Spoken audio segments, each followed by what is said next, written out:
The reason most men walk away from a conversation feeling rejected isn't because women aren't interested. It's because they approached the moment the wrong way. They pushed when they should have connected. But there's a way to navigate this that doesn't create pressure, it creates pull. When you understand how to do it right, she doesn't step back. She moves closer. Let's start with something honest. The fear most men carry isn't really about intimacy. It's about that specific awful moment, making a move and watching everything go cold. The shift in her expression, the sudden distance, that silence that kills everything. But here's what changes everything. There is a way to express desire without desperation, without pressure, and without opening yourself up to that kind of rejection. It's not manipulation, and it's not force. It's built on understanding how women emotionally arrive at readiness and who they want to arrive there with. That's what this is about. Before diving into the techniques themselves, there's something almost no one talks about that you need to understand first. Women don't reject intimacy itself. What they reject is the emotional experience that comes attached to the moment. When that experience feels off, the answer is no. When it feels right, the answer arrives on its own. Everything you're about to learn is built around making it feel right. So let's go deeper. The foundation of all of this is understanding how women actually make decisions about intimacy. Almost every man who ends up facing rejection makes one of the same predictable mistakes. He's too direct. He moves too soon. His energy is anxious. Or he tries to get somewhere before any real emotional tension has been built. And underneath all of those mistakes is the same misunderstanding. Women don't arrive at intimacy through logic. They arrive through emotion. The instant she feels safe, seen, genuinely desired but not crowded, and emotionally aligned with someone, something opens. That's the target. Today, there are 6 specific ways to reach it, without neediness, without discomfort, and without that cold wall of rejection. But first, there's a piece of female psychology most men completely miss, and without understanding it, none of the techniques will make full sense. The way women experience desire is fundamentally different from men. For men, attraction tends to be immediate and visual. Someone catches your eye, and your body responds in seconds. For women, it's layered. It accumulates over time through context, through emotional texture, through the feeling of safety, and the slow build of anticipation. This is why a woman can meet someone, feel nothing remarkable, and then 3 weeks later find herself completely drawn to that same person. She wasn't playing games. Her attraction needed time and the right emotional experiences to develop. Once you understand this, your entire approach shifts. You stop rushing. You stop pushing. You start building the conditions where her desire rises naturally. Here's the first principle, and it's the one that underlies everything else. Never ask directly. Say that again to yourself, because it really does change everything. A direct proposal for intimacy creates pressure. Pressure creates resistance. Resistance becomes rejection. That's the chain. And it's almost automatic. But an emotional invitation works completely differently. Instead of feeling like something is being asked of her, she feels something arising within her. She feels like the choice is hers. And when a woman feels like the choice is genuinely hers, she almost never walks away from it. Think about any time someone tried to sell you something aggressively. The moment that pressure hit, what happened? Even if you had real interest, it collapsed. You pulled back. Intimacy works the same way. When a man says something like, "Should we take this further?" or "Want to come back to my place?" he's forcing a transaction. He's dragging the decision into her conscious mind, and the conscious mind is exactly where doubt lives. But an emotional invitation bypasses that. It speaks to something underneath, a feeling, not a question, and feelings don't get rejected the way questions do. The psychology behind making this work comes down to 3 specific emotional switches that have to be active before she opens the door. The first is safety, not the kind that comes from years of knowing someone, the kind that comes from knowing she won't be judged, won't be pressured, and won't regret the moment. Safety lives in your emotional steadiness. When you're calm and grounded and not reactive, she can relax. The second switch is trust. This builds when what you say and what you do match. When you mention not wanting to rush anything and then actually don't rush anything. When she sets a boundary and you respect it without making her feel guilty for having one. Trust is the soil that allows vulnerability to take root. The third switch is anticipation, the chemical magic, the slow buildup of tension that makes intimacy feel electric rather than transactional. Anticipation is created through restraint, through suggestion, through the charged space between what exists right now and what might exist next. Most men pour their energy into being attractive, funny, and confident, all good things, but they completely ignore these three switches. They forget that attraction only converts into intimacy when she already feels safe, trusting, and drawn forward by anticipation. The second principle is what's called the Soft Withdrawal Effect. It's one of the most counterintuitive and powerful moves in this entire approach. Here's how it works. Instead of leaning toward intimacy, you gently lean away from it. Not rudely, not coldly, just in a way that signals you're comfortable with closeness, but not dependent on it. This does two things simultaneously. It removes all pressure from the moment, and it creates an emotional space, and she begins moving into that space on her own.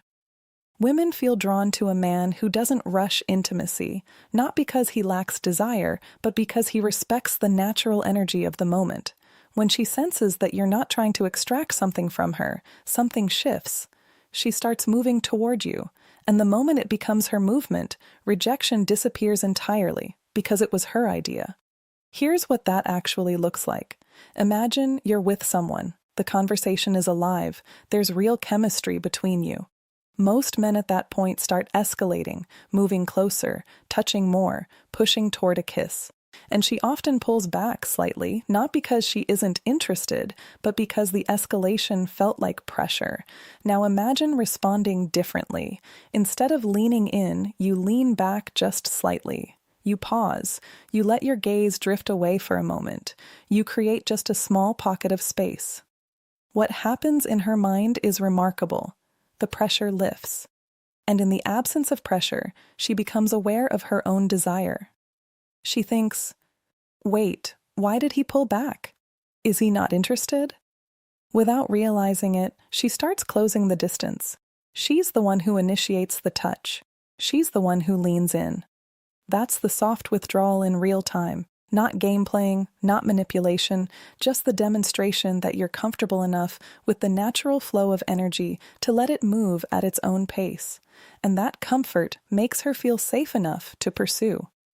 The third principle builds the most powerful desire trigger in female psychology, anticipation. It's called the implanted thought. You don't ask for anything. You don't push toward anything. You simply place a feeling into the conversation that naturally leads her mind toward the idea of closeness. This sounds like, I really like the energy between us right now. Or, you're surprisingly easy to be close to.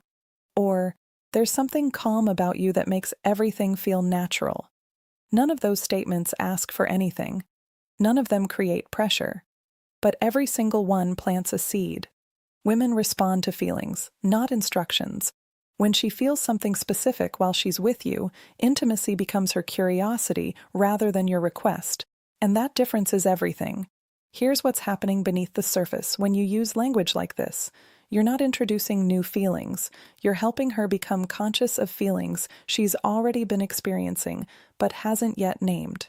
When you say, I really like the energy between us right now, you're not creating a new idea in her mind. You're articulating something she's already been sensing, and when her own feelings are reflected back to her clearly, something clicks. She thinks, yes, that's exactly it. That alignment is magnetic.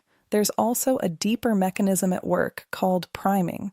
When you introduce certain words into a conversation, energy, closeness, natural connection, those concepts become more active in how she reads the moment.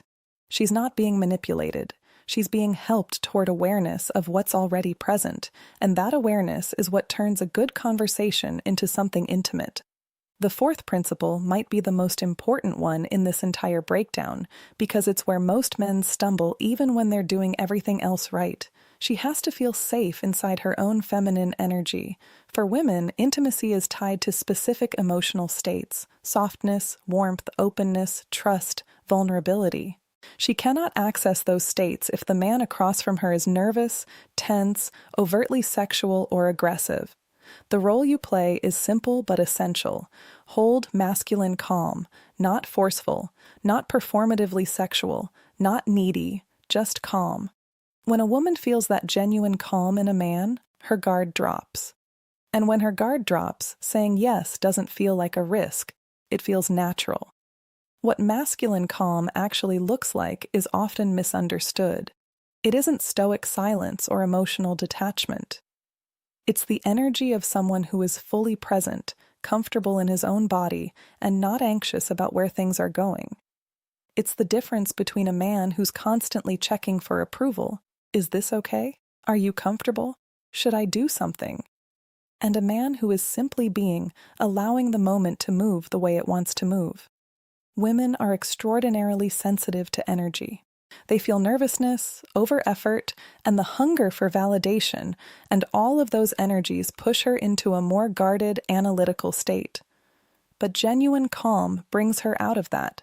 She softens, she relaxes, she enters the emotional space where desire actually lives. This is also why experienced men often seem more attractive, not because experience itself is appealing, but because experienced men tend to stop frantically trying to figure out what to do next. They flow, and that flow is deeply reassuring. Now, the moment most men ruin everything, the actual ask. Here's the fifth principle: never ask for a yes. Ask for a feeling. When you ask for a yes, you expose yourself to a no. When you ask for a feeling, you create an opening for vulnerability. So instead of, "Do you want to?" try something like, "Does this feel too fast for you?" Or, "Do you feel comfortable here with me?" See the difference? You're not putting her in a position where she has to accept or reject you. You're inviting her to check in with her own emotional experience. You're giving her control. And the moment she has control, she feels safe. And the moment she feels safe, intimacy becomes something she chooses, not something being requested of her. This works because of how completely it reframes the question. When you ask whether she wants to come back with you, her mind has to navigate a maze. What will he think if I say yes? What if I say no? Is it too soon? What does this mean? But when you ask whether it feels too fast, there's only one thing to answer: how she actually feels right now. And here's where it gets beautiful. If she says, "Yeah, a little," you haven't been rejected. You've been given information. You can respond with something like, "That's completely fine. I'm not trying to get anywhere. I'm just enjoying being here with you." Now she feels heard. She feels respected. She feels safe. And often, within a few minutes, she's the one who starts moving things forward, because all the pressure is gone. The sixth and final principle is this: mirror her desire back to her. A woman doesn't decide on intimacy based on how much you want her. She decides based on how much she feels wanted, but without losing her sense of safety. Too much desire reads as pressure. Too little reads as indifference. The balance is what creates genuine attraction. So when she leans closer, when she laughs and holds your gaze, when she touches your arm, when something in her softens, you simply reflect that energy back at the same level. Not more, not less. This sends one clear subconscious signal: we're moving together. That alignment is one of the most powerful psychological signals that intimacy can follow. Mirroring is a deeply human mechanism. From the very beginning of life, we learn connection through it. When an infant smiles and sees the same smile returned, something fundamental registers: I am seen, I am safe. That same wiring is active in adult intimacy. When a woman shows vulnerability or desire and you reflect it back at exactly the right level, not overwhelming it, not dismissing it, she feels understood at a primal level. Most men fail here in one of two directions. They under-respond, leaving her feeling foolish for having opened up. Or they over-respond, flooding the moment in a way that frightens her. The key is calibration. If she touches your arm, touch hers. If she holds eye contact for 3 seconds, hold it for 3. If she laughs and leans in, do the same. This creates a rhythm, a dance, and inside that dance, intimacy escalates on its own, without anyone having to say a word. And then there is the final move, the one that closes everything without a single trace of desperation. Acknowledge the moment. Moments are emotional. They feel real in a way that requests never do. So instead of asking for anything, you simply name what's happening. This feels really good. It's strange how natural this is. There's something really calm about being here with you right now. You're not asking for intimacy. You're letting the moment itself become the invitation. Women follow emotion. Emotion lives in the present moment. When you name it, you remove all the pressure, all the awkwardness, all the risk of rejection, because you're not the one wanting something. The moment is simply unfolding and you're both inside it. This is the subtle psychological shift that ties everything together. When you say, "Do you want to?" you are the agent. You are the one with desire. When you say, "This feels really nice," the feeling becomes the focal point. And women are far more comfortable following feelings than following requests, because feelings feel authentic and requests feel transactional. By naming the moment, you're creating something shared. It isn't your desire pulling at her. It's both of you experiencing something together, and that shared experience is what genuine intimacy is actually built on. If any of this shifted the way you see things, if it made something click, pass it along to someone who could use it.